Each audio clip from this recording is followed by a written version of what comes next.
কথা এবং এবিকে সত্যি আপনারা সবাই ভীষণ ভালোবাসা দিয়েছেন এবং এখনো দিচ্ছেন। এই চরিত্র দুটোকে আপনারা নিজেদের পরিবারের অংশ করে তুলেছিলেন, পুরো গুহ পরিবারকে। তো সেটার জন্য আমরা সবসময় ভীষণভাবে গ্রেটফুল আপনাদের সবার কাছে। এভাবেই ভালোবাসতে থাকবেন, আশীর্বাদ দিতে থাকবেন। কিন্তু একটা কথা না জানলেই হচ্ছে না, আপনাদের থেকেও জানতে চাইবো, কথা আর এভির মধ্যে বেশি প্রিয় কে ছিল, কথা না এভি?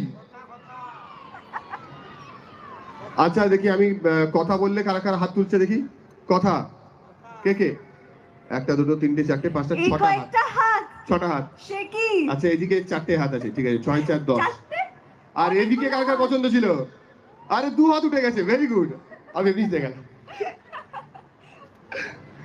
তবে দেখুন কিরকম অদ্ভুত আমাদের, যে এরকম দুষ্টু মিষ্টি সম্পর্ক নিয়েই কিন্তু আমাদের পুরো শোটা চলছিল। হ্যাঁ, খুব মজার। মাঝে মাঝে কোথা থেকে ওই মাঝে মাঝে ম্যান্ডি চলে আসতো বা মেজো মা চলে আসতো।